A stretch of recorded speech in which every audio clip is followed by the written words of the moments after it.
Secretary, I'd like to go to another region. Which one? For that, Sudan. Oh, yeah. It's terrible. Exactly. And I saw the communique that the G7 put out today. I mean, what is your take? Is there anything that can be done right now? Unlike the Caribbean, which anybody who told you that was discussed is not being honest with you. Not a single person brought it up in any of those. And we had 3 meetings with the whole group of 4. That was discussed. And we're very concerned. As you know, we've been sponsoring this Quad initiative along with Egypt, Saudi Arabia, and the United Arab Emirates.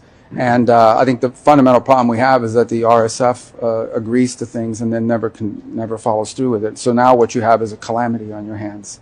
And so I had meetings on this yesterday. We've discussed it multiple times with multiple countries today.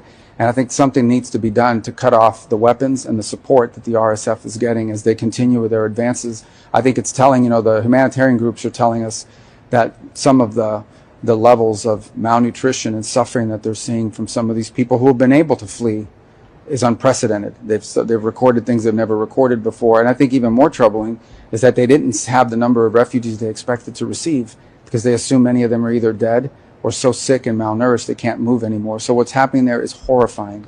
We have worked, I think, all the way back to July and August on this Quad because there are countries involved in helping these elements on the ground fighting. And we share many of the same concerns that others do about how that could turn into a nest for jihadist and terrorist activity. But the solution to it is not to fight a war where civilians literally are being targeted for rape, sexual violence, and murder. And that's what's happening. But the What's your assessment on the UAE is role in still this supplying conflict? them with drones, Chinese drones. Yeah, so we're working hard at it. We know who the parties are that are involved. These things, that's why they're part of the Quad, along with other countries involved. And so I can just tell you at the highest levels of our government, that case is being made and that pressure is being applied to the relevant parties. I don't want to get into calling anybody out in a press conference today because what we want is a good outcome here. This needs to stop. I mean, they're clearly receiving assistance from outside that's allowing them. And clearly that assistance isn't just coming from some country that's paying for it. It's also coming from countries that are allowing their territory to be used to ship it and transport it.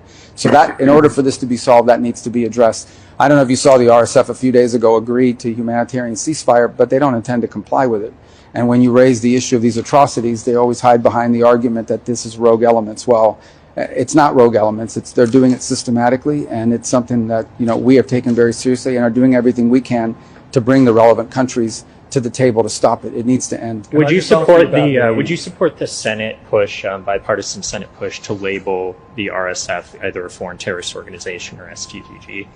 Yeah, I mean, if it would be helpful in bringing this to an end, we would. I haven't seen that proposal. I know some senators discussed it with me months ago, but in the end, we just want this needs to stop. And I think, unfortunately, what's happening here is the RSF has concluded that they're winning and they want to keep going. And by going, they're not just fighting a war, which war alone is bad enough. They're committing acts of sexual violence and atrocities, just horrifying atrocities against women, children, innocent civilians, of the most horrific kind. And it needs to end immediately. And we're going to do everything we can to bring it to an end. And we've encouraged partner nations to join us in this fight. And we're not going to let the Quad process that we've set up be a shield that people hide behind and say, well, we're involved with the Quad, we're trying to solve it. We need actionable results, and they need to happen very quickly. Otherwise, what's already a travesty is going to get far worse. Can I ask you more specifically about your assessment of the scale of the atrocities? I mean, we heard these reports recently of 460 patients in a hospital, civilians being killed by the RSF. Yeah, those are the ones that can get out. Yeah, I mean, what do you have an assessment of the scale overall of what's been committed in the Well, I don't know about numbers. I can tell you that the one thing that I think was most shocking to us is that they anticipated receiving thousands of refugees, and they didn't. So obviously these aren't people that are happy living there after a year of siege against the city. There's a reason why they didn't come out.